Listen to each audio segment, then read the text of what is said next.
में रिया नाम की लड़की रहती थी। वह अपनी बुजुर्ग दादी से बहुत प्यार करती थी। अपनी दादी से रोज कहानी सुनती, उनके साथ खेलती।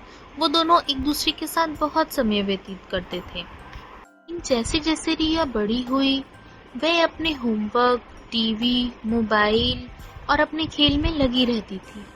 उसने अपनी दादी को समय देना कम कर दिया था। एक सुबह उसे घर में कुछ अजीब सा लगा।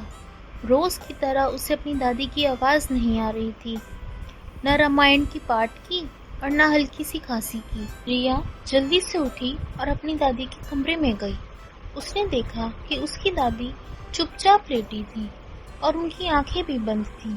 यह देखकर रिया डर गई और डर कर बोली, दादी दादी उठो ना, क्या हुआ? दादी ने आंखें खोली, लेकिन दादी मुस्कुराई नहीं। यह देखकर रिया घबरा गई और बोली, दादी आप ठीक हो ना? डॉक्टर को बुलाऊं क्या? दादी धीमी आवाज में बोली, नहीं बेटा, थोड़ा थक गई हूँ। आज तुम्हारे बिना कुछ अच्छा नहीं लग रहा था। रिया हैरान हुई और बोली, मेरे बिना? मैं तो यही हूँ दादी।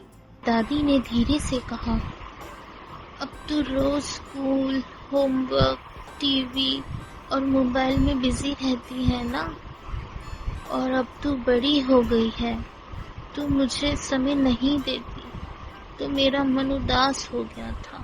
ये कहकर दादी मायूस हो गई और ये सुनकर रिया की आंखों में आंसू आ गए। उसने दादी का हाथ पकड़ा और कहा, दादी मुझे माफ कर दो, मैं अपने खेल में आपका ध्यान रखना भूल गई थी। आज से मैं हर दिन आपके साथ समय बिताऊंगी। हम कहानी सुनेंगे और साथ खेलेंगे। दादी की आंखों में चमक आ गई।